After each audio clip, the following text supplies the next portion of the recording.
საქართველოს მეცნიერებათა ეროვნულ აკადემიაში ახალგაზრდა მეცნიერთა კონფერენცია დღეს გაიხსნა. ღონისძიება აკადემიკოს სერგი დურმიშიძის ხსოვნას მიეძღვნა. მწვანე ჰორიზონტები, ბიოლოგია, ბიოტექნოლოგია და გარემოს ჯანმრთელობა. ამ სახელწოდების კონფერენცია 2 დღის განმავლობაში გაგრძელდება. ღონისძიებაში 40-მდე ქართველი და უცხოელი ახალგაზრდა მეცნიერი მონაწილეობს. კონფერენცია მეცნიერებათა ეროვნული აკადემიის პრეზიდენტმა როინ მეტრეველმა გახსნა. მან სერგი დურმიშიძის ცხოვრებასა და მოღვაწეობაზე ისაუბრა. დამსწრე საზოგადოებას სიტყვით მიმართეს აკადემიკოსებმა გიორგი კვესიტაძემ და თინათინ სადუნიშვილმა. აქ შეკრებილებმა აკადემიკოსი სერგი დურმიშიძე კიდევ ერთხელ გაიხსენეს. მეცნიერებათა აკადემიის ბიოლოგიის განყოფილების თაოსნობით ტარდება უაღრესად მნიშვნელოვანი კონფერენცია. ეს არის აკადემიკოს სერგი დურმიშიძისადმი მიძღვნილი სამეცნიერო შეხვედრა, სადაც ძირითადად დარგის ახალგაზრდობა იღებს მონაწილეობას. ახალგაზრდობა დაახლოებით 40 წლამდე და საკმაოდ საინტერესო პრობლემატიკა არის წარმოდგენილი. თავისთავად სერგი დურმიშიძე იყო ძალიან დიდი მკვლევარი ბიოტექნოლოგიის დარგისა.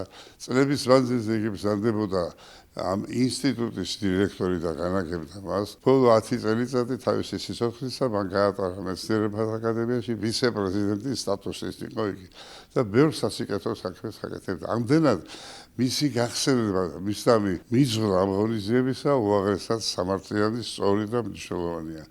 ეხლა რაც შეეხება თვითონ კონფერენციას, ეს არის საკმაოდ მაღალი დონის მეცნიერების მიერ, ეს არის თვითონ განყოფილების აკადემიკოს დივანი, აკადემიკოსი თინა სადუნიშვილი, არის ჩვენი აკადემიკოსი გიორგი კვესიტაძე, რომლებიც უშუალოდ მუშაობენ ბიოტექნოლოგიის პრობლემებზე. ჩვენთვის სასიამოვნოა ის, რომ ჩვენმა ბიოტექნოლოგებმა, ჩვენმა აკადემიკოსებმა მიაღწიეს იმას, რომ ბევრი რამ სიახლე გამოიყვანეს აი ამ კუთხით და საერთაშორისო აღიარება მოიპოვეს. ამდენად მათი გამოცდილების გადაცემა ახალგაზრდობისთვის ეს უაღრესად მნიშვნელოვანი იქნება და ვფიქრობთ, რომ კონფერენცია თავის მნიშვნელოვან ადგილს დაიჭერს საერთოდ ჩვენს მეცნიერულ მიმოქცევაში. ბატონი სერგი დურმიშიძე, ჩემი და რამოდენიმე თაობის მასწავლებელი, ძალიან დიდი პიროვნება იყო.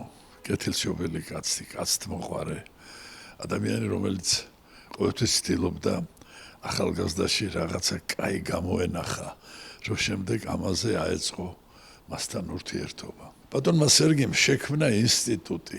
ცით ინსტიტუტის შექმნა ერთია, როდესაც ნებართვა გაქვს, მაგრამ მიმართულებების არჩევა, ახალგაზრდების მოყვანა, შემდეგ მათი გაზრდა, ჩამოყალიბება, აი რაში გამოიხატა ეს. 4 აკადემიკოსი გაიზარდა იქ, 3 წევრი კორესპონდენტი, რამოდენიმე ათეული მეცნიერებათა დოქტორი და 100-ზე მეტი მეცნიერებათა კანდიდატი.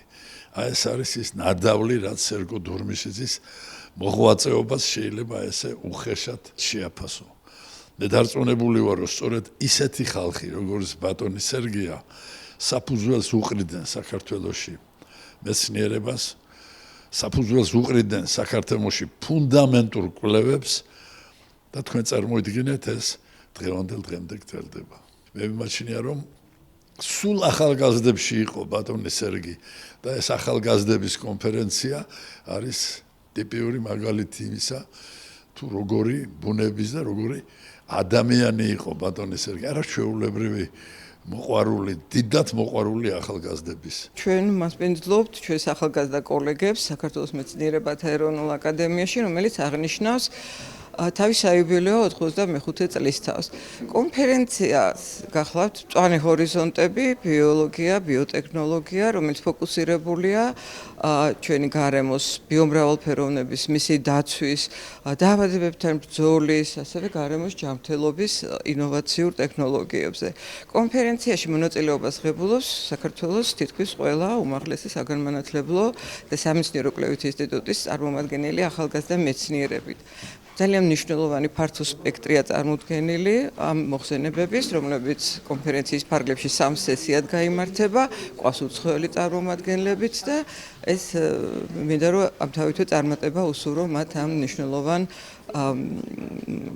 კონფერენციაში მონაწილეობისათვის. ზოგადად მინდა აღვნიშნო, რომ ნაშრომების დიდი ნაწილი ემსახურება და ეძღვნება ბიოტექნოლოგიის დარგის სხვადასხვა მიღწევებს. ეს კი ის დარგია, რომელიც განაპირობებს, ქვეყნის მდგრად განვითარებას, შეუძლია მსოფლიოს და ქვეყანას გაუმკლავდეს ამის გამოყენებით შიმშილს, ენერგეტიკულ პრობლემებს, კლიმატის ცვლილებას და სხვა.